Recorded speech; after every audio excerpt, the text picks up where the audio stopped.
Good morning friends. तो आपका दोस्त गुलिंदर सिंह आज आपके सामने फिर से आ गया है।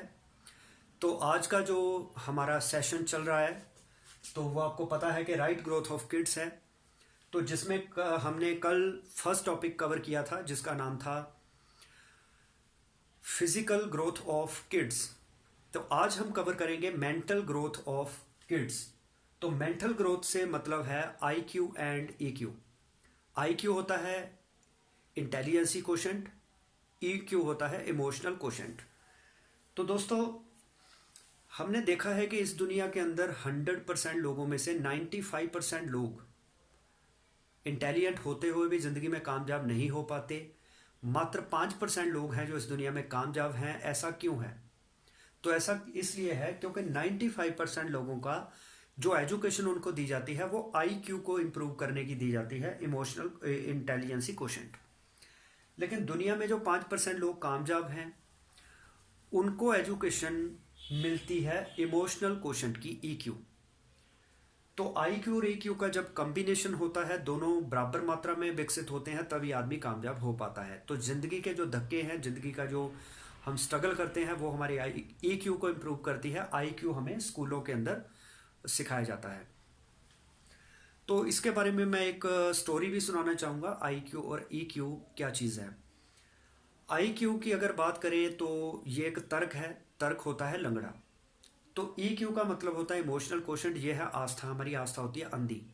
तो आस्था को नज़र नहीं आता, ये भागती बहुत है लेकिन इसको नज़र नहीं आता, ये कभी दीवार में टकराती है, कभी कुएं में गिर जाती है। लेकिन जो तर्क है ये देख तो सकता है, लेकिन जो लंगड़ा है ये भाग नहीं सकता। तो आस्था अंधी होने के कारण अपना नुकसान करवाती है, तर्क जो है वो लंगड़ा होने के कारण देख तो सकता है लेकिन भाग नहीं सकता।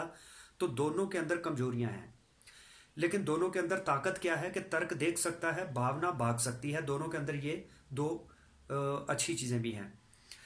तो तर्क ने क्या किया, भावना के साथ दोस्ती कर ली। उसने कहा कि मैं तुम्हारे कंधों के ऊपर सवार हो जाता हूं, तुम्हारी टांगे सलामत है, तुम भागती रहो, मैं तुम्हें रास्ता दिखाऊंगा, मेरी आंखें सलामत है। तो जब दोनों ने आपस में गठजोड़ कर लिया तो अब भावना जो है ना तो दीवार से टकराएगी ना कुएं में गिरेगी, क्योंकि अब उसको दिखाने वाला रास्ता है तर्क। लेकिन तर्क जो भाग नहीं सकता था, उसकी ये कमी थी, अब वो भाग रहा है, आस्था के कंधों कंधों के ऊपर चढ़ा हुआ है। तो आस्था भाग रही है तो तर्क उसके कंधों पे चढ़ा हुआ है। तो इसका मतलब ये हो गया कि जब आई क्यू और ई क्यू बराबर हो गए तो दोनों तेजी से मंजिल पर पहुंचे। लेकिन जब अकेले अकेले थे तो दोनों कुछ भी नहीं कर पाए। तो इस दुनिया के अंदर 95% लोग फेल हैं, क्योंकि जा तो उनके पास आई क्यू ज़्यादा है या ई क्यू ज़्यादा है, लेकिन इस दुनिया में कामयाब होने के लिए दोनों का संतुलन होना बहुत ज़रूरी है। अगर आपके बच्चे की मेंटल ग्रोथ के अंदर आई क्यू और ई क्यू बराबर नहीं हुए तो वो कामयाब नहीं हो पाएगा। आई क्यू और ई क्यू को चेक करने के क्या क्या तरीके हैं वो मैं नेक्स्ट वीडियोस में बताऊंगा। उसके लिए हमारे पास एक मशीन भी आती है, एक सॉफ्टवेयर डिवाइस आता है जिससे हम चेक करते हैं बच्चे की फिंगरप्रिंट के आधार पे कि बच्चे की आई क्यू और ई क्यू कैसा है, आपके बच्चे का कैरियर किस लाइन में बनेगा। वो टेस्ट भी आप आगे चल के करवा सकते हैं हमसे। फिलहाल आज के टॉपिक में मैं आपको बताता हूँ कि मेंटल ग्रोथ जो है ये आई क्यू और ई क्यू से रिलेटेड है। तो आपके बच्चे के अंदर इन दोनों चीज़ों का विकसित होना बहुत ज़रूरी है। तो अब बच्चा जो है, एक तो है माँ के पेट के अंदर, जब लेडी प्रेग्नेंट होती है, बच्चा माँ के पेट के अंदर है, उस समय उसका आई क्यू और ई क्यू क्या डेवलप होता है? बिल्कुल होता है। जिस तरह से फिजिकल ग्रोथ होती है बच्चे की माँ के पेट के अंदर, पहले वो छोटा होता है, 9 महीने के अंदर धीरे धीरे बड़ा होता जाता है। इसी तरह के साथ ही बच्चे का जो ब्रेन है उसका आई क्यू और ई क्यू माँ के पेट के अंदर वो भी डेवलप होता है। लेकिन वो उस पर प्रभाव किस चीज़ का पड़ता है? माँ के खुद के विचारों का। अगर माँ के अंदर आई क्यू और ई क्यू सही नहीं है तो वही ट्रांसफर होगा बच्चे के अंदर। तो माँ क्या सोच रही है, क्या कर रही है, क्या देख रही है, उससे डिपेंड होगा कि बच्चे का आने वाला फ्यूचर कैसा होगा। तो माँ को अपने विचारों को पॉजिटिव रखना चाहिए, सोच को बड़े रखना चाहिए, उसके अंदर डर की भावनाएं नहीं आनी चाहिए, आत्मविश्वास रहना चाहिए। तो लेडीज़ के ऊपर ये बहुत निर्भर करता है कि बच्चे की ग्रोथ कैसी होगी। उसके बाद जब वो बच्चा माँ के पेट से बाहर आ जाता है, अब दूध पीता है, तो इस समय उसकी जो फीड है, क्योंकि वो माँ से ही ट्रांसफर हो रही है, उस समय भी उसके आई क्यू और ई क्यू पर माँ के विचारों का फर्क पड़ेगा।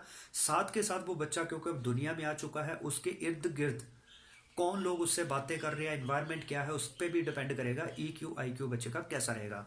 इसके बाद जब वो बच्चा माँ का दूध पीना बंद करके डाइट खानी शुरू कर देता है, अब हम उसको कैसी डाइट दे रहे हैं, वो डाइट जब बनी है, वो भोजन जब बना है, वो किस भावना के साथ बनाया गया है, उस भोजन के साथ वो कैसी भावनाएं जुड़ी हैं, किस आदमी ने जो भोजन बनाया है, उससे भी बच्चे के IQ EQ पर फर्क पड़ेगा। उसके बाद जैसे जैसे बच्चा बड़ा होता है, उसके दोस्त कैसे हैं, उसकी स्कूल की संगत कैसी है, उसको टीचर कौन से पढ़ा रहे हैं, इस सभी के आधार पर डिसाइड होगा कि बच्चे का IQ और EQ कैसा होगा, वो ज़िंदगी में कामयाब होगा कि नहीं होगा।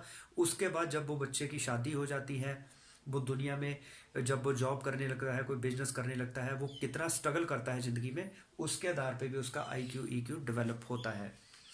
तो अभी माँ के पेट के अंदर जो माँ दूध पिलाती है, उसकी सोच के आधार पे बच्चे का कैसे मेंटल ग्रोथ पे फर्क पड़ता है, मैं एक स्टोरी के माध्यम से आपको बताऊंगा। एक बार क्या हुआ, एक राजा जो था, उसकी सेना में 1000 सैनिक थे, लेकिन जिस राजा के साथ उन्होंने युद्ध करना था, उसकी सेना में थे 10,000 लोग। मतलब कि इस राजा से उस राजा की जो फौज थी वो 10 गुना ज़्यादा थी। तो अब इस राजा के सभी सैनिकों को लग रहा था कि हम तो गिनती में बहुत कम है, हम तो मारे जाएंगे, कल हम वापस नहीं आएंगे युद्ध के दौरान। तो उनका मनोबल बहुत गिर गया। मतलब सोच का हमारी ज़िंदगी के ऊपर क्या फ़र्क पड़ता है, हमारी मेंटल ग्रोथ के ऊपर क्या फ़र्क पड़ता है, वो मैं अभी आपको स्टोरी के माध्यम से बताने जा रहा हूँ। तो राजा ने सुना था कि हमारे यहाँ पे रास्ते में एक ऐसा साधु है, एक ऐसा महात्मा है कि जो हमारी फौज को जिता सकता है। लेकिन वो जिताएगा कैसे, ये राजा को नहीं पता था। लेकिन इतना पता था कि वो राजा ने पहले भी, उस महात्मा ने पहले भी ऐसी कई फौज को जिताया है जिनका मनोबल गिर गया था। तो अभी वो राजा उस महात्मा से मिलने गया, कहता है कि कल हमने युद्ध के लिए जाना है, लेकिन हमारी सेना 1000 लोगों की है, लेकिन दूसरे राजा की सेना में 10,000 लोग हैं, तो उसकी सेना हमसे 10 गुना ज़्यादा है। तो हम कल, हमारी जो फौज है इसका मनोबल गिर गया है कि हम कल हार जाएंगे, हम मारे जाएंगे। तो महात्मा ने कहा है, कोई बात नहीं, तुम ऐसा करना, कल जब यहाँ से निकलोगे तो अपनी सेना को मंदिर के सामने से लेके जाना, तो मैं फिर भविष्यवाणी करूंगा कि तुम जीत के आओगे या हार के आओगे। तो जैसे ही अगले दिन राजा अपनी सेना को मंदिर के पास से लेके जा रहा था, तो उसी समय उसने महात्मा जी को कहा कि आप हमें बताइए कि हम आज मारे जाएंगे या हम जीत के आएंगे। तो उस महात्मा के बारे में ये बात प्रसिद्ध थी कि इसने जो भी आज तक भविष्यवाणियाँ की हैं, तो वो सारी सच हुई। आज तक कोई भी एक भी भविष्यवाणी जो गलत नहीं हुई। तो इसका मतलब राजा और उसकी सेना को उस महात्मा के ऊपर ब्लाइंड फेथ था, अंधश्रद्धा थी कि ये जो कहेगा वो 100% वैसे होगा। तो उसी समय महात्मा ने कहा, देखो, भविष्यवाणी करने का मेरा एक अलग तरीका है। मेरे पास जो एक सिक्का है, मैं सिक्के को ऊपर उछालूंगा, अगर तो आ गया हेड तो जीतोगे तुम सभी, अगर आ गया टेल तो फिर दूसरा राजा जीतेगा, तुम सब मारे जाओगे। तो उन्होंने कहा ठीक है, आप सिक्का उछालिए। जब वो सिक्का उछाला गया तो ऊपर हेड आ गया। तो इसका मतलब कि इस सेना का मनोबल बढ़ गया कि हम तो अब जीत के आएंगे, तो अब हम दूसरी सेना को हरा के आएंगे। तो उनका मनोबल बढ़ गया। तो अब वो सेना जब गई तो वहां पे लड़े और जीत के वापस आए। तो जब वो मंदिर के सामने से गुजर रहे थे, तो उसी समय सेना ने राजा को कहा कि इस साधु का हमें धन्यवाद करना है कि ये ऐसा कैसे हो सकता है कि कम सेना बड़ी सेना को हरा के आई। तो राजा ने कहा ठीक है। तो राजा ने फिर महात्मा को सिफारिश की कि आप हमें ये राज बताइए कि ऐसा कैसे हो सकता है कि एक छोटी सेना बड़ी सेना को हरा दे। तो हमारा तो मनोबल बहुत कमजोर हो गया था, ये कैसे संभव हो पाया। तो राजा ने कहा, देखो, इसमें मेरा कोई रोल नहीं है, मैंने इसमें कुछ नहीं किया, ये सब आपकी मेहनत का नतीजा है। वो कहते ऐसे कैसे हो सकता है, आपकी भविष्यवाणी के कारण ही हमारा मनोबल ऊंचा हुआ। तो साधु ने कहा कि मेरे कहने के कारण आपका मनोबल तो जरूर ऊंचा हुआ, लेकिन सेना तो उतनी रही ना। तो कहता कि देखिए, मैंने कुछ नहीं किया, ये जो सिक्का है जो मैंने उछाला था, इसके दोनों तरफ ही हेड है, इसके टेल है ही नहीं। तो अगर सिक्के का ये सामने आया, ये सिरा, तो तब भी आप ही जीतते।